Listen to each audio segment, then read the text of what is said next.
Hello and welcome back to my garage. Today I've got a very interesting item, a bit of a historic artifact that I found at the local surplus sale. This is a TV tape splicer for back in the day when you didn't have editing systems for video, other than doing maybe live to tape and switching on the fly. So in the early days, editing, you did it just like film. You would find your edit point and you would cut out where you wanted to splice in a different segment or a different piece with this tool. So uh, I thought these would be pretty common, dime a dozen these days, since nobody's going to use them. But apparently they're a little harder to get these days. Uh, this is probably it doesn't have a date code on it. Probably from the late 60s. It's seen a bit of use. It might be a little earlier. I'm not entirely certain. Um, if you look up here, they got this mount. This is where a microscope would normally be, and I'll explain what that's for in just a bit. Otherwise, it seems to be complete. It even has the little guide here that you would put in to help cut off the extra tape. And if you've never seen one of these in action, well, I don't have any 2-inch tape. I will at least try to go through the motions here. So you normally have a big reel-to-reel tape deck behind you for playback and recording, and so you would play back your tape until you found the edit point. And this is pretty crazy. Back then they didn't have freeze frame kind of system, so you would or even jog and shuttle so much that you could see the image. It took a little bit for it to get up to speed and actually see something. So it made finding your edit point very difficult. You had to stop the tape and know that that it took this long to stop, and that the image that you saw would actually be so far away from the head, and then you would take it out and you would cut that tape and as close to where you think the edit point was as possible.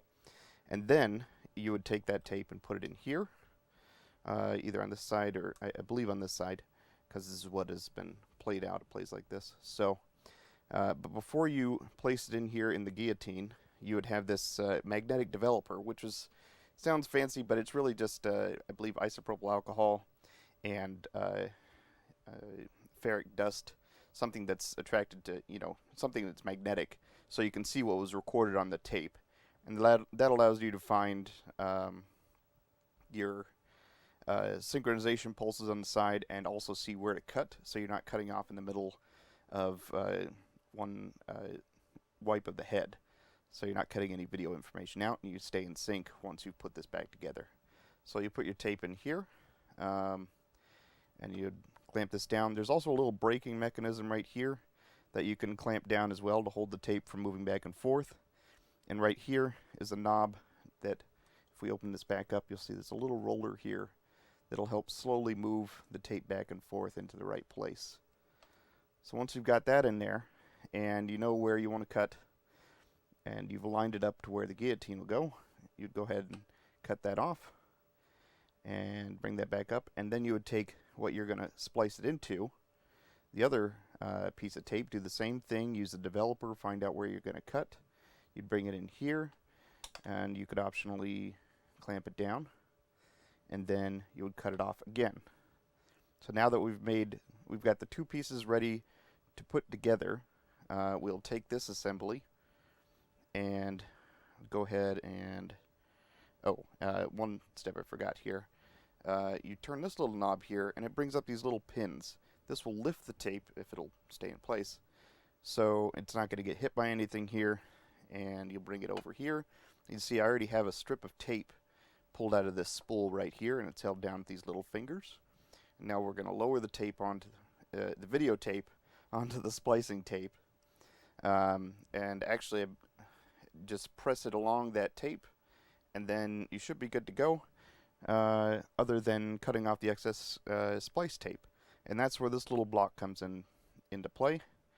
You would put that in here, and if I lock that down, it would stay in place.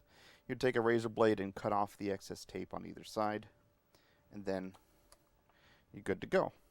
I guess I forgot to mention the microscope part. So looking at once you put the developer on the film, looking at the film itself without the scope makes it really hard to line it up with the guillotine cut point. So you'd have this little light right here and a microscope. So once you put the developer on, you could see exactly where to place the tape based on the synchronization pulses and the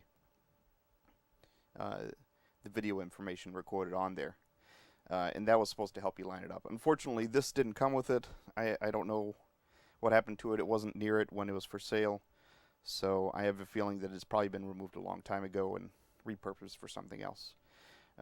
Otherwise, it's a fully functional 2-inch tape splicer. In okay shape. It's pretty dirty, but otherwise seems okay. Yeah, it's a neat little thing to find. Not something you normally see these days. 2-inch has been out of style since the 80s. So, anyway, thanks for watching.